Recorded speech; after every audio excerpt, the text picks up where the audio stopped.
Picture this. The year is 269 after Christ. You're Zenobia, Queen of Palmyra. Just months ago, you ruled an empire that stretched from Egypt to Asia Minor. Your armies defeated Rome's greatest generals. Your coins bore your face wearing the diadem of Egyptian pharaohs. Now you're chained. Not with iron, with gold. That's the genius of what's about to happen to you. The Romans didn't just defeat queens. They transformed them into spectacles of degradation so complete that the memory would echo across centuries as a warning to anyone who dared challenge Rome's supremacy. Here's what makes this especially sinister. These weren't random acts of cruelty. They were carefully choreographed rituals performed in front of hundreds of thousands of Romans, designed to destroy not just the person, but everything they represented. Let me show you what I mean. Act 1. The preparation. 3 months before your triumph, you're already in Rome. But you're not in a dungeon. You're in a villa. Think about the psychology. You're given servants, fine food. Your daughters are with you. For weeks, you almost forget you're a prisoner. The Roman guards are courteous. You're allowed to bathe, to wear clean clothes. Then, the morning of the triumph, everything changes. The servants who dressed you for weeks now arrive with different garments. Not the purple silk you've been wearing. Not even the simple tunic of a Roman matron. They bring you a costume. According to the historian Trebellius Pollio, Zenobia was dressed in garments covered with gems so heavy she could barely stand. Gold chains connected her wrists, her ankles, even a golden collar around her neck. Each chain was attached to the next, creating a web of precious metal that turned movement into agony. But here's what should disturb you. The gems weren't randomly placed. They were positioned to catch sunlight, to sparkle and shine, to draw every eye in the crowd to specific parts of her body. You're not just a prisoner. You're a display object. The costume was designed by the same craftsmen who created theatrical props for Roman stages. Every detail calculated for maximum visual impact from a distance. The golden chains were long enough that Zenobia had to hold them in her hands to prevent them from dragging on the ground. Imagine that. You're forced to carry the weight of your own humiliation. Your daughters are dressed similarly, though their chains are lighter, just heavy enough to slow their walk to a shuffle, just visible enough that the crowd would see even children of royal blood reduced to ornaments. According to surviving accounts from the triumph of Aurelian, the preparations took 4 hours. 4 hours of being dressed, chained, positioned, arranged like a mannequin while Roman officials debated which angle would produce the most dramatic effect when you emerged into the forum. Act 2. The walk. If you believe that the documented records of history's most calculated humiliations must be remembered, consider liking this video and subscribing. Your support unearths more accounts from the darkest corners of human triumph and degradation. The procession begins at the Campus Martius, outside the city walls. You can hear the crowd before you see them. Hundreds of thousands of Romans line the streets. The triumph of Aurelian drew an estimated 500,000 spectators according to contemporary sources. Every window, every rooftop, every inch of space occupied by people who came to see their emperor's prizes. You're not at the front of the procession. That would be too merciful. First come the soldiers, singing obscene songs about the emperor. Then come the carts displaying treasures looted from your palace. Gold plates you ate from, jeweled cups you drank from, statues of your gods, now chained and dragged through Roman streets like common criminals. The crowd can see your possessions for an hour before they see you. By the time you appear, they've already forgotten these treasures belong to a person. They're just loot, objects, proof of Roman superiority. Then you emerge. The historian Zonarus records that when Zenobia appeared in Aurelian's triumph, the crowd fell silent for a moment. Not from respect, from shock at how completely a queen had been transformed into a spectacle. You're walking, but barely. The chains are so heavy that servants walk beside you, holding some of the weight. But the crowd can't see that. They see a queen who needs help to walk. They see weakness. Each step takes effort. The gems catch sunlight and throw rainbow patterns across the crowd. Children point. Women whisper. Men laugh. You're moving at perhaps a quarter of normal walking speed. The forum is 3 miles away. At this pace, the walk will take over 4 hours. 4 hours of shuffling through crowds who came specifically to see you broken. Here's what the sources don't often mention, but archaeological evidence confirms. The route was deliberately designed to pass certain landmarks. The Temple of Jupiter, where you once sent diplomatic gifts as an equal. The Senate House, where your ambassadors once negotiated as representatives of a sovereign power. Now you shuffle past in chains while the crowd roars. Your daughters walk behind you, close enough that you can hear when one of them stumbles. Close enough that when the crowd shouts insults, you know they hear every word. According to Sensationalist, one of Zenobia's daughters was young enough that she didn't fully understand what was happening. She waved at the crowd. Some laughed. Some jeered. She learned in that moment what her mother already knew. There is no innocence in a Roman triumph. Children are props in the theater of domination. Act 3. The display. You finally reach the forum. Your legs are shaking from the weight and the walk. You can barely stand, but you're not allowed to sit. The Emperor's chariot arrives. Aurelian, wearing the purple toga of Jupiter himself, acknowledges the crowd's roar. Then he turns to look at you. This is the moment the entire triumph was building toward. The conqueror and the conquered face to face while hundreds of thousands watch. You're supposed to kneel. The protocol was specific.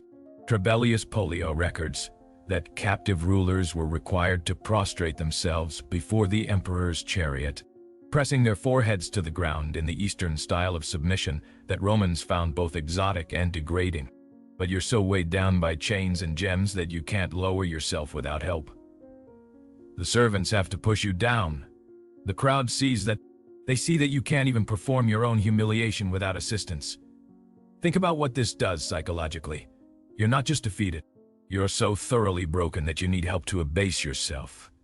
You stay down for long minutes, your face against stone that thousands of feet have crossed.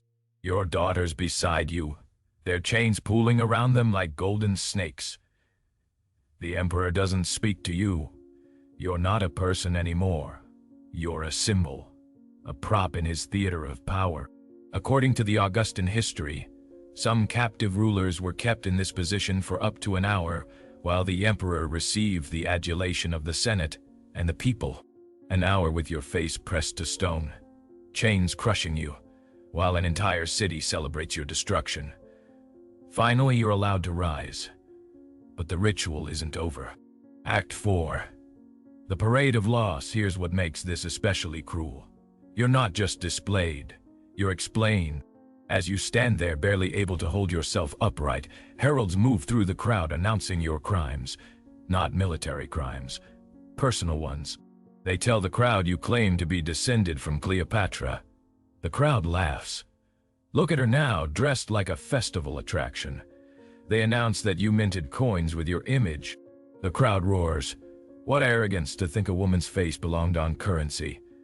They reveal you wore men's armor in battle. The crowd howls. A woman playing at being a warrior, now dressed in costume jewelry and unable to walk without help. Each announcement is designed to contrast what you were with what you are. Each one invites the crowd to mock not just your defeat, but your presumption in ever thinking you were worthy of power. The historian Malalas records that the herald's announcements were written by the emperor's own speechwriters. Every word calculated to maximize humiliation. Every phrase tested for how it would sound when shouted to a crowd of 500,000. This isn't random cruelty. This is scripted degradation. Your treasures are displayed next to you. Gold stolen from your palace, silks from your wardrobe, jewels from your crown. Each item is held up, described, and its value announced to the crowd. They're pricing you, reducing your entire reign to an accounting of loot. According to Sensationalist, the total value of treasures displayed in Zenobia's triumph was announced as 800 talents of gold. The crowd cheered. That's what you were worth. Not your wisdom, your military genius, your years of rule. Just 800 talents. If this moment in history doesn't move you to learn more, you might be missing the lesson our ancestors died to teach. Act 5. The aftermath. The triumph ends. The crowd disperses. The emperor processes to the temple of Jupiter to give thanks for his victory. You're led away, still chained, still in costume, but now the streets are empty. Think about that. For hours you were the center of hundreds of thousands of eyes. Now you shuffle through empty streets in the same chains, but no one watches. The performance is over. You're just a prisoner again. Here's what happened to Zenobia after the triumph. Unlike most captive rulers who were strangled in the Tullianum prison as the triumph concluded, she was allowed to live. But here's the thing. The Romans discovered something more valuable than her death.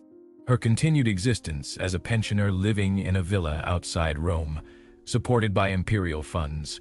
Her daughters married to Roman officials. They turned her into proof that resistance was not only futile but absurd. Look at the great Queen Zenobia now. Taking Roman charity, living on Roman mercy. Her daughters bearing Roman children. Some historians argue this was kindness. I want you to think about what it actually was. They let her live long enough to see every symbol of her power erased. Long enough to watch her daughters forget Pomerine and speak only Latin. Long enough to become the exotic foreign woman at Roman dinner parties, asked to tell stories about the East while senators' wives giggled at her accent. The triumph lasted one day. The humiliation lasted the rest of her life. But Zenobia wasn't the only queen subjected to these rituals. Let me show you the pattern. In 46 before Christ, Julius Caesar's triumph included Arsinoe IV, sister and rival of Cleopatra. According to Appian and Dio Cassius, she walked in chains through Rome, young enough that many in the crowd felt pity. Caesar noticed the crowd's sympathy. It threatened his narrative. So the heralds immediately began announcing her crimes in lurid detail, transforming pity into contempt in minutes. That's the machine at work. Public emotion was monitored and manipulated in real time during triumphs. Heralds had prepared alternative narratives depending on how the crowd reacted. In Pompey's triumph of 61 before Christ, the captured king Aristobulus II and his daughters were paraded in chains. According to Plutarch, one of the daughters was forced to walk barefoot through the streets. When asked why, a Roman official explained that Eastern princesses never went barefoot. Therefore, making her do so removed even the comfort of her cultural dignity. Every detail calculated, every humiliation designed. The pattern reveals itself across centuries. Captive queens weren't just defeated, they were deconstructed. Every symbol of their power systematically inverted until they became walking arguments for Roman supremacy. Here's what should truly disturb you. These rituals worked. For centuries after Zenobia's triumph, no Eastern queen dared challenge Rome openly. The memory of her degradation was recorded by historians across the empire, translated into multiple languages, referenced in diplomatic correspondence as a warning. Rome didn't just defeat Zenobia. They turned her humiliation into foreign policy. Archaeological evidence from the Forum Romanum reveals specific architectural features designed to enhance triumphal displays. Raised platforms positioned to give crowds clear views of captives. Acoustic engineering that amplified the emperor's voice while making it harder for captives to be heard, even if they tried to speak. The entire city was a stage built for degradation. Think about the level of systematic planning this required. Costume designers, speech writers, crowd management, architectural engineering, all focused on maximizing the humiliation of captive rulers. This wasn't war. It was theater, and the captive queens were forced to play the starring role in the story of their own destruction. Here's what haunts me about these stories. The rituals were so effective that they were replicated across cultures. Byzantine emperors copied them. Medieval kings adapted them. The blueprint for how to publicly humiliate defeated rulers spread across continents and centuries. Zenobia's triumph became the template. But here's what Rome couldn't erase: the memory of who these queens were before the chains. Zenobia ruled Palmyra for years, transforming it into one of the richest cities in the East. She was fluent in Greek, Egyptian, and Aramaic. She patronized philosophers and poets. Contemporary sources describe her as a brilliant military strategist who personally led armies. Arsinoe IV was educated in the library of Alexandria. She was proclaimed queen by her supporters during a civil war she genuinely believed was defending Egypt's independence. These weren't random victims. They were women who held real power, commanded real armies, made real political decisions.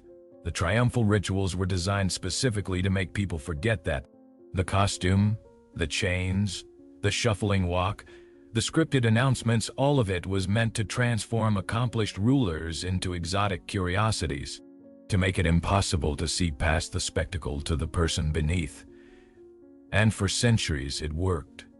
Most Roman accounts of these queens focus on the triumphs, not their reigns. Their humiliation became more historically significant than their achievements. But we have other sources: Palmyrene inscriptions, Egyptian papyri, archaeological evidence from their palaces. These tell different stories. Stories of competent administrators, clever diplomats, genuine military leaders. The triumph was theater. The reality was more complex. So why does this matter now, 2 millennia later? Because the blueprint still exists. The idea that you can erase someone's accomplishments by controlling how they're displayed publicly, that you can transform a person into a symbol and make people forget there was ever a human being underneath. That machinery didn't die with Rome. It evolved. The specific rituals of triumphal processions may be gone, but the underlying principle remains. Control the narrative, control the costume, control the stage, and you can make an entire society forget who someone actually was. Zenobia lived the rest of her life in that villa outside Rome. The historian Malalas records that she died around 274 after Christ, roughly 3 years after her triumph. She was buried quietly. No monument, no inscription. Rome gave her the final humiliation. They let her be forgotten. But here's the thing they couldn't control. A few historians remembered. A few sources preserved fragments of who she actually was. Archaeological digs in Palmyra revealed her building projects, her administrative reforms, evidence of a queen who ruled effectively for years. The triumph was one day. Her reign was decades. But Rome tried to make that one day define her entirely. They almost succeeded. If this exposed something you've never heard before, hit that subscribe button and turn on notifications, because we're going to keep uncovering the history they tried to erase. Drop a comment with your thoughts, and I'll see you in the next investigation. The question isn't whether Rome was cruel. That's obvious.